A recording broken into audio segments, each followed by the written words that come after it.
Alright, so Emotepdamummie coming at you with the segment I like to call Sexism in Video Games. This is going to be an introduction to what I'm going to do. It's a 6-part web series on sexism in video games. Is it there?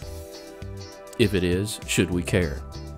Now, 3 recent events in the gaming industry have really prompted me to make this video. First of all is going to be the Tracer's butt fiasco. That was a case where a character had a finishing pose with her butt in full view. Well, one of the social justice warriors of the internet didn't like that, posted a comment, said, hey, this is offensive. It's offensive to my Western sensibilities. So Blizzard, they caved in. They redid the pose. New Tracer pose. The game's called Overwatch, by the way. It's really cool. You should check it out.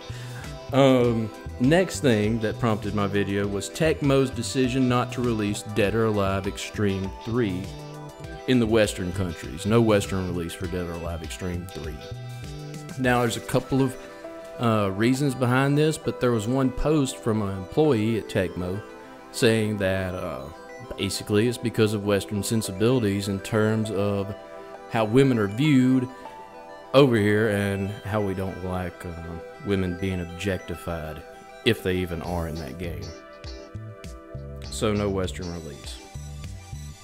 And the last thing, very recently, Star Ocean 5's Western release is going to put granny panties on a character called Miki. Japanese version doesn't have granny panties, but due to Western sensibilities, you know, over here in the West, we're just so sensitive to these types of things. We have to slap some granny panties on there so we don't offend anyone. Now, I'm not going to sit here and say there's no sexism in a video game. I'm not going to say they're not geared towards straight males. They pretty much are. But what I will ask you is, should you care? Do I care? And the answer is no. It doesn't offend me. Now, if it offends you, well, that's your opinion. But most of the recent criticisms about sexism in video games have been portrayed as fact, as far as this game is sexist. Well, that's going to be an opinion. That there's sexism in the video game. Take the game in the background right now. Yeah. Alright, give you a little time to soak that in. That game in the background right now does not offend me. I don't find it sexist in the least. Those girls are at a beach, having a good time. Naturally, you wear swimsuits at a beach, and that's okay. I don't look at that and say, you need to put some more clothes on. I look at that and I say, you go girl. You go girl. And I think that needs to be what most people say. You know, we all need to stand up for women who wear swimsuits and say, with a resounding roar, you go girl. One of the things that's become prevalent in the criticism of sexism in video games has been the subject-object dichotomy. That's where men are subjects and women are objects to be acted upon. Well, look at the footage in the background. Are those women objects to be acted upon? And if so, who is acting upon them? They're just enjoying a day at the beach, frolicking in the sand. Every once in a while, they'll brush the sand off their swimsuit, but that's natural. Go to a beach, it happens every day. Another buzzword that's been used is patriarchy. That we live in a patriarchy, and that these games are a reflection of that patriarchal society. Well, last time I checked, I haven't had any of the rights and privilege that goes along with that patriarchy. Being a male myself, I haven't felt anything but oppressed. Oppressed about my viewpoints and what I enjoy in a video game.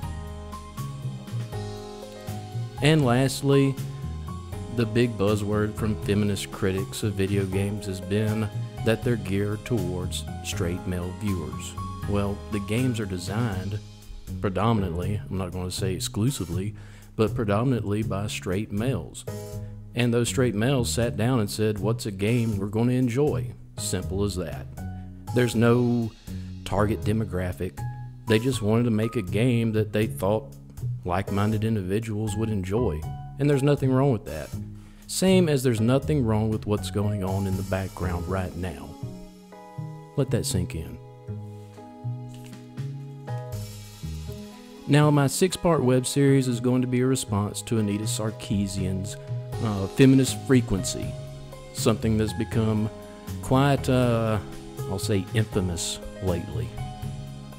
I'm going to point out some of the, I guess you'd call it cherry picking that she does in her videos as far as women and how they're represented in video games, and also try to tear down that subject-object dichotomy and patriarchal society that she always talks about.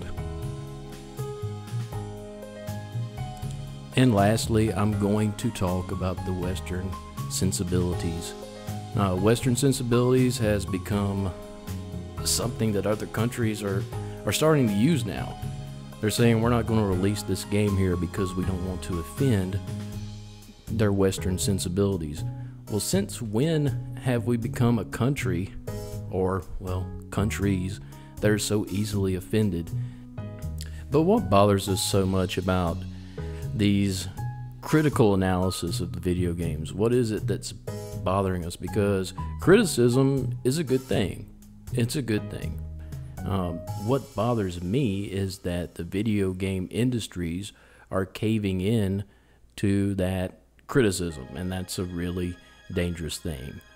I mean, first it's Tracer's butt, Dead or Alive, and then that Star Ocean girl with the granny panties. What's next? I think what we're going to end up with is not gender equality, but it's probably going to be more along the lines of gender neutrality, where our video games are just going to be genderless stick figures, because that's the only way you're not going to offend someone. Entertainment by nature is going to offend someone. It's not entertaining unless it's opinionated and unless it's offensive, to be honest. The first time I picked up Dead or Alive, it wasn't because of the mechanics or I heard it was a good fighting game. It's because of the controversy that surrounded it.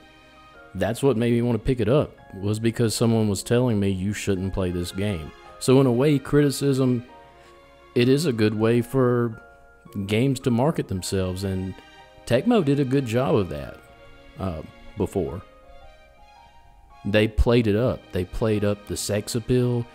They played up in advertisements. The female characters were always front and center, and they were never apologetic about it. And that's a good thing. I think that's a good thing for companies to do. So what do we go after? How do we prevent gender neutrality in video games? Well, I think we're going to have to start with the companies. How are we going to send that message? Well, that's what my 6-part web series is going to be about. We're going to be talking about sexism in video games, but also a constructive way to approach this issue to save the gaming industry from the wrath of gender neutrality. Now, I will close right now and just let you take in the beauty of Dead or Alive. This is Emotepdamummie, and I say good day.